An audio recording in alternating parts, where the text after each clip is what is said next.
Faire sortir un peuple pour son nom, c'est une immense affaire. Vous ne pouvez pas faire cela en restant assis. Il laisse s'étendre le prince de ce monde, il épuise toute sa puissance, ses ressources, son endurance et le met dehors. Il n'y a aucun doute que ce fut dans l'Ancien Testament la démonstration du pouvoir suprême de Dieu. Il y a seulement une autre démonstration qui dépasse celle-là, qui est dans le Nouveau Testament, c'est l'infinie grandeur de sa puissance, se manifestant avec efficacité par la vertu de sa force. Il l'a déployé en Christ en le ressuscitant des morts et en le faisant asseoir à sa droite dans les lieux célestes. Éphésiens 1, 19. C'est cela l'infinie grandeur de sa puissance. Mais ce fut colossal de faire sortir Israël d'Égypte pour en faire un peuple pour son nom. Il en est de même pour obtenir ce peuple hors des nations pour son nom. Le prince de ce monde défend ses positions et revendique chaque parcelle de terrain. Aucune âme ne va être libérée de cet esclavage, de ce royaume sans un combat. Il est souvent fait allusion à une trop grande facilité dans ce domaine. Et les gens se retrouvent dans une fausse position à cause de cette facilité. Si nous avons l'expérience de cela, nous savons que nous devons aller devant le trône en faveur des âmes pour les faire sortir de ce royaume. Peut-être avez-vous une certaine expérience de ces endroits sur la terre où le prince de ce monde a une terrible emprise et beaucoup de moyens à sa disposition. Et vous savez tout ce que cela peut signifier pour qu'une âme soit libérée. La souffrance, le travail, l'angoisse, le coût pour obtenir qu'une âme sorte d'une nation pour son nom. Cela nécessite l'intervention du trône, de ce puissant trône.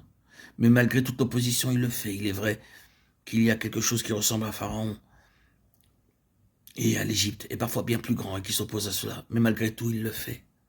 La seconde chose qu'il fait, c'est de constituer la vie de ce peuple par des principes divins. Nous aimerions qu'il ait plus de latitude et plus de liberté pour le faire. Mais il le fait. C'est-à-dire qu'il inculque une vie et des lois célestes dans ce peuple. Et de nouveau, l'illustration dans l'Ancien Testament, c'est Israël, au Sinaï et dans le désert. Là, les lois divines leur furent données pour qu'ils soient constitués selon des principes divins. Ils furent testés et prouvés selon les lois du ciel. Leur pain quotidien venait du ciel. Ils devaient vivre du ciel et vivre dans le ciel. Leur vie devait être une vie céleste, rien d'autre. Ici-bas ne pouvait faire d'eux le peuple de Dieu. Ils devaient être constitués sur une base céleste. Et c'est ce que le Seigneur exalté cherche à faire avec son peuple. Si seulement nous comprenions de manière nouvelle, nous pourrions voir que c'est là l'explication et l'interprétation de nos expériences. Il cherche à nous reconstituer sur la base d'une vie céleste. Il essaie énergiquement de le faire. C'est parce que nous ne comprenons pas ce qu'il fait que nous sommes si lents à changer.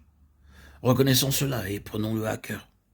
La troisième chose qu'il fait, c'est de mettre tous ses ennemis sous ses pieds. Et cela nous ramène à Israël, passant le Jourdain et entrant dans le pays de la promesse.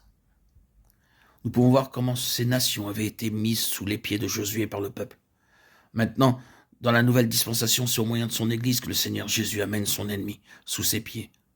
Oh, puissons-nous être plus efficaces dans cela. Oh, que cela soit aussi vrai de nous. Mettons les ennemis de notre Josué sous ses pieds. C'est un défi, c'est vrai, mais il le fait. Il met ses ennemis sous ses pieds et le réalise par son Église, de manière imparfaite, et avec beaucoup de limitations, certes. Mais c'est sa manière de le faire.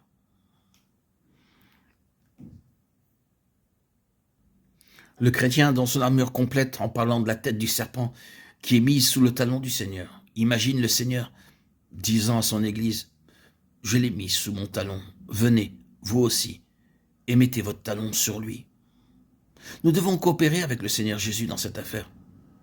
Considérons comment il l'a fait à travers les siècles, car c'est une histoire merveilleuse.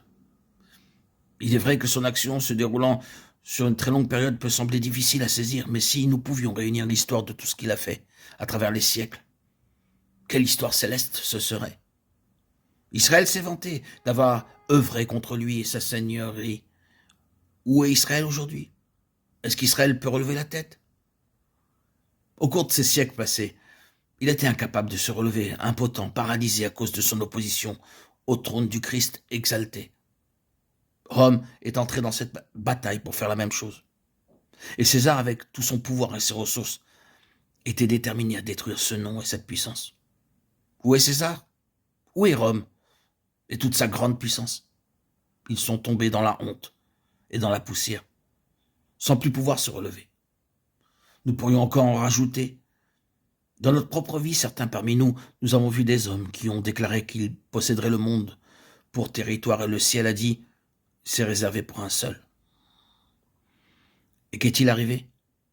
Homme après homme, tous ont terminé leur carrière dans l'ignominie, et pire que cela pour certains, car ils ont convoité la place du Fils de Dieu, le trône. Il en sera de même avec tous ceux qui suivront. C'est réservé pour lui. Il doit régner jusqu'à ce qu'il ait mis tous ses ennemis sous ses pieds. Et il le fera. Comment Ézéchiel a-t-il dit cela?